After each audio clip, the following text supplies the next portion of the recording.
somebody that said something to you that was like encouraging, that you still remember? Like I'm talking like, maybe for you it was like elementary school, like somebody said something that encouraged you, like you can go right back to that moment where they said something encouraging to you. You guys have anything like that? Yeah? Any guys? No? No? Never? Like, there's a couple times when that's happened to me. One time I was on a boat and I was surfing behind a boat, and there was one of my mom's friends was in the boat, and she was like an athletic trainer and like super athletic, and I got off and she was like, "Wow, Seth, you're an athlete." And I still remember that to this day, and that happened like 14 years ago, right? One time Katie Ward texted me when I was like kind of beating myself up, and she didn't know that, and she texted something to me like, "Hey Seth, I just want to let you know," like I would read the text, but I've deleted it since, but like, "Hey Seth, I just want to let you know that like, I feel like the Lord said that you're being too hard on yourself, and you're doing a great job." And like that's something she sent me, huh?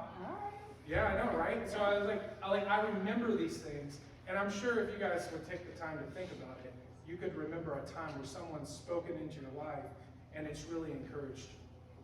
Or when someone said something really nasty. Can you remember any of those times? Yeah?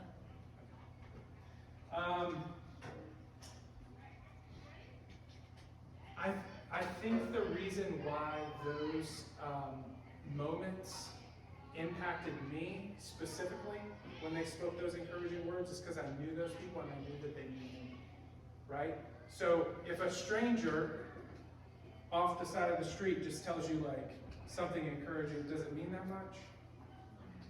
Maybe, right? Like if Beyonce came in here right now and said, "Seth, you're an awesome dancer." I don't know Beyonce. I know of her, right? But I don't know her. But I would say that she's an expert dancer. Is that safe to say? Some of the dances I don't approve of. But she's pretty good at dancing, right? So I could say, based on her authority, like, "Oh yeah, like, I'm a pretty good dancer." You guys already know they've been on the mission trip that I'm a good dancer. But, right, Tristan? Yeah. So it can be a stranger, but that person's going to be an expert in that area. Does that make sense? Like, if somebody saw Maggie shoot and it was just some random and they'd never played basketball a day in their life, "Oh, you're really good at basketball." Like, he'd probably say that about me too. But if Michael Jordan said, "Wow, you've got a great shot," it would mean more, right? Because why? Why would it mean more? He's the GOAT. Okay, he's the greatest of all time. All right, so go with me here. God says, and you guys, like, I think there's a theme here. Praise the Lord. God says a lot of things about you, specifically. Right? I've printed out sheets of paper. We've talked about what God says. These are some of the things. Pastor Tim gave me this list of 8 things that he reads every single morning. He says it to himself, and it says, "The Lord loves me with an everlasting love. The Lord rejoices over me with singing and dancing. Because I trust Jesus, I'm holy and blameless in His sight. I'm the apple of God's eye. I'm precious in His sight. The Lord delights in me. I'm forgiven, perfected forever, and free from condemnation because of what Jesus did for me. And lastly, Jesus will never leave me or forsake me. I am His dear child." So if you follow Jesus, these are all things that God says about you on your most perfect following day and in your deepest, darkest sin. Like it doesn't change. Like his what He thinks about you is fixed if you're following and you trust in Jesus. But for most of you, you're probably like, "Yeah, whatever. Okay, cool." Like, I see your faces, right? Like, that's kind of, it's like, "Oh yeah, Jan." Like, it's like your grandma telling you you did a great job and she has no idea what she's talking about. Some random telling you you got a great shot and they've never played basketball a day in their life. Like, that's kind of how we treat what God says about us. right? Because one of the statements is, I'm the apple of God's eye. You are the apple of God's eye. Do you know what that means? Okay, so what it means is this. I want you to I need everyone to look at someone directly in the eyes. Okay?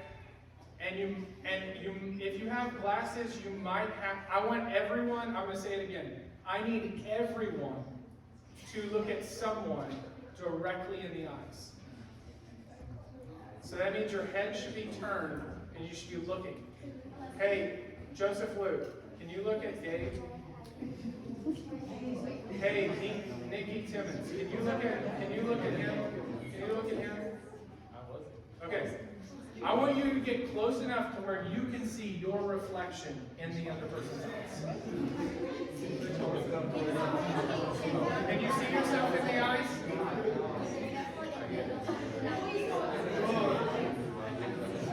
Please, muscle up. This shouldn't take that long. There's no way. You got X-ray vision? Guys, you're going to have to get really close.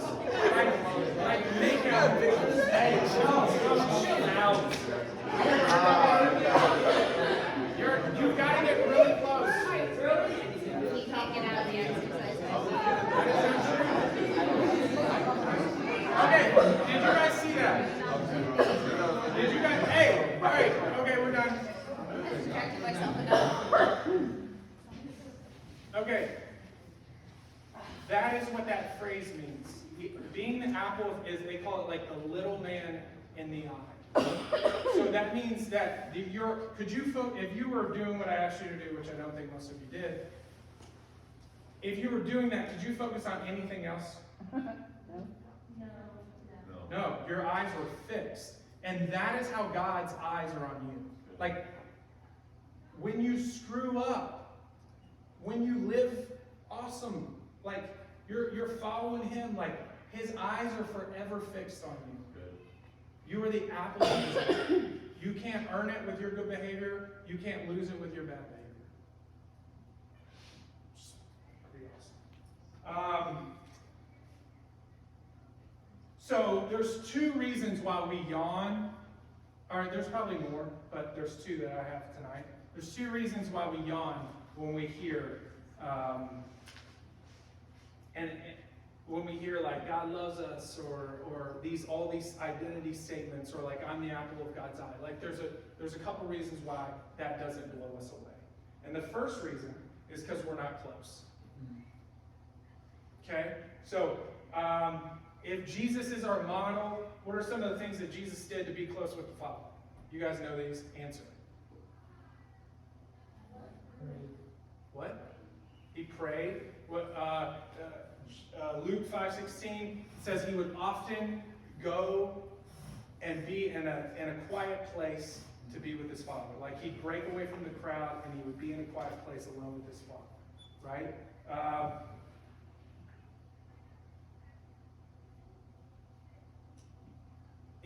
If you're not close, then you can't hear. Like if we're supposed to like if you guys are watching TV and you're far away from the TV, what do you say to your parents if they have the clicker? I can't hear. My kids are all the time going like, I can't hear, I can't hear, I can't hear. So what's the remedy for that? Turn it up. Turn it up. So when people complain about game time and they say, the music is so loud, I can't even hear you. If you get close to Aiden, he will yell in your ear and you will hear, right? It doesn't matter how loud the music is. If Aiden's up here yelling at you, right, Aiden? You can hear him. Because why? You're close. You're close. Say it, Reed. You're close. Thank you. So, and we get close by being alone, like one-on-one time with Jesus, right? There's a couple barriers to that. A couple barriers is you feel exposed. Like when you're one-on-one with somebody, it gets real quick. You can't front with them. But the good news is God already knows you better than you know yourself. So don't be like Adam and Eve and run and hide in the garden. and hope that he doesn't know what's going on. He already knows. When he asked Adam and Eve, like, where are you? Do you think he didn't know? Yes, Seth. He did. No, he knew where they were, right? He was asking them to come out. So we're doing the same thing. Like, if we're afraid because there's stuff in our life that, like, we don't want him to speak into, or we don't want him to know, like, that's silly. Because he already knows everything, right? Another reason why we don't get this one-on-one time with Jesus is so we don't feel like it. Yeah. So we're ruled by our feelings. All right? Our feelings, I don't feel like it today. I don't feel like it. Like, I just rather just kind of chill. But the good news is we don't have to be a slave to our feelings. You aren't your feelings. I'm not saying that you don't have feelings and that your feelings aren't real, but the truth is you are not your feelings. Like, feeling that is not my identity, because sometimes I might be fearful, right? There might, fear's not, fear comes, right?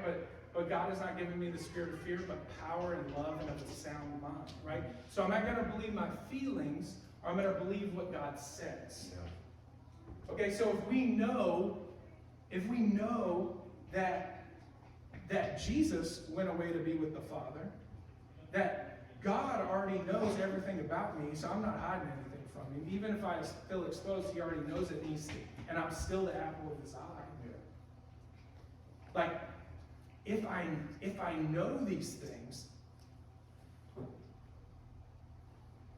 I'm going to tell my feelings, I'm going to speak to them, right? So, I'm like you, I get tomorrow, I've got a sick house, that's why Sarah's not here. Everybody seems like they're coming down with sickness, and it sucks because we've been dealing with it for 3 weeks.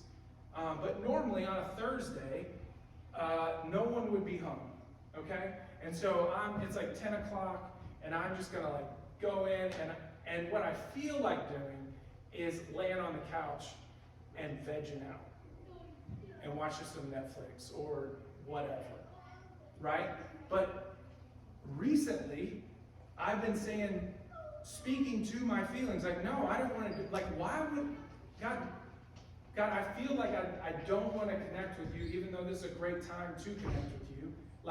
What I want to do is this, but I know the truth is, there's no better place than in your presence. There's no better place than being with you. Why would I want to waste my time doing something that's not going to fulfill me? When you give me living water, when you are the only thing that can fill me up. This thing right here can't fill me up. Yeah. All the rep shoes in the world can't fill me up. I buy replica shoes because I can't afford real ones. But speaking to our feelings and saying no to that. Because we've been set free from our feelings. We've been set free from lies. We've been set free from these things. So we're not close. Why? Because you feel exposed, because you're ruled by your feelings, even though you guys have the victory over your feelings. Okay? The second thing is we've forgotten who God is.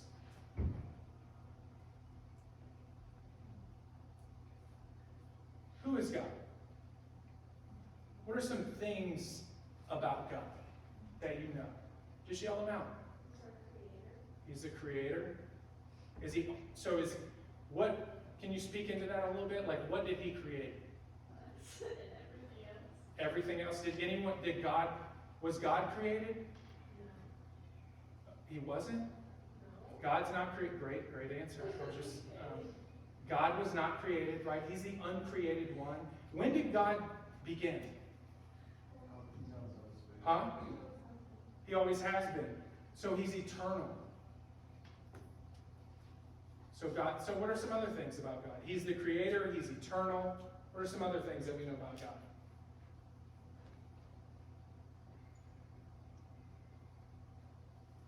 You guys, nothing? I mean, I'll just stand here. Y'all gotta help me out. What's that mean? He loves us. Okay, he loves us. Okay, omnipotent, what's that mean? And omnipresent.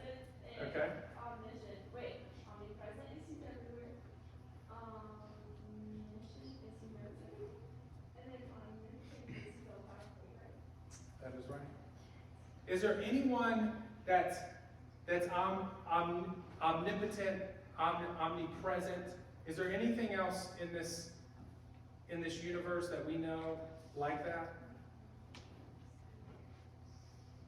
Is God governed by time? So he's outside of time. So does that mean that God knows the end from the beginning? Does that mean that God knows the end from the beginning of your life? What are some other things about God that we know? Some of y'all go to Cal. Some of y'all go to Portland. Your parents paid great money for you to know these things. I should hear some stuff. He's faithful. He's faithful. So he never fails. Does God lie?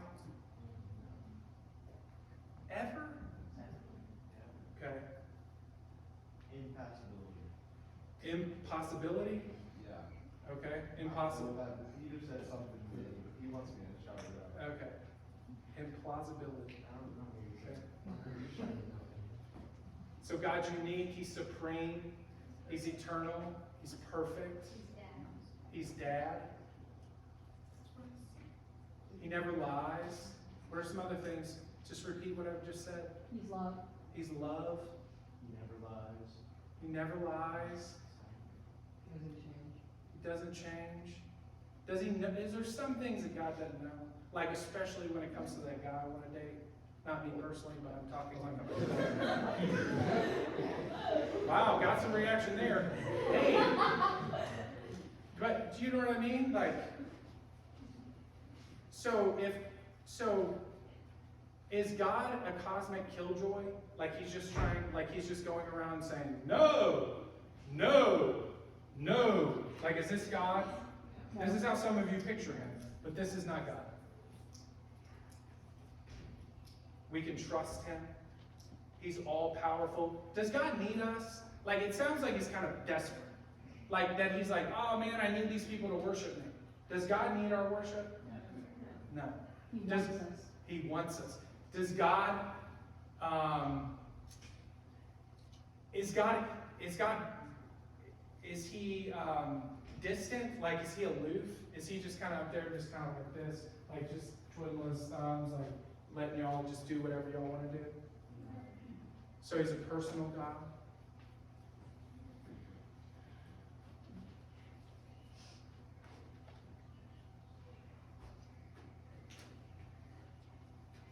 I think a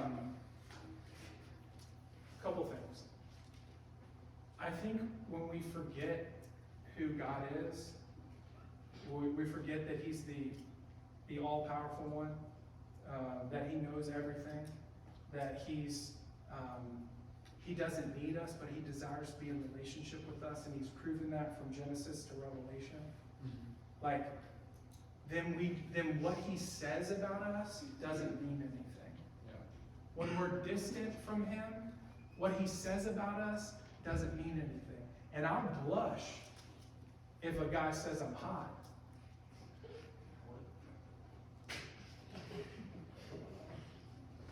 Right? If I'm a girl, right? I'm gonna blush if a guy or wants me. If I'm a girl, okay, I gotta be real clear with y'all. I thought we were past this. If I'm a girl, I'll blush if that guy pays me attention. I'll get all like, oh, should I text him back yet? Oh, I better wait a little bit. I might seem too desperate. Like, I was single before. So like I'll be like that over a man.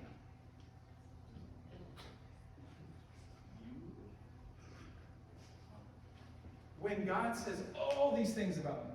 That's right. But where's our focus? Our focus is on the temporal and not the eternal. Right? And guys got their own stuff. Like, I don't have an example right on the top of my head. Maybe a girl pays you attention. Maybe she flirts with you. And you're just like, man, this is nice. I like this. But and we're governed by what other people think about us, and we're ruled by that, and it's just like shifting sand, when the Eternal One says these amazing things, and as you know him, as you spend time with him, you realize that he's everything. That every single breath, how many breaths do you think you've breathed tonight? Just in this room. Hundreds. All gifts from him to you. Every single one of them. So, here's how we're going to end this. We're not going to go into small groups. We're going to clean up this room, and then we're going to head to the gym after this. But before we do that, what I would like for you to do is just be with the Lord for 3 minutes. Say to him, confess to him, where maybe it's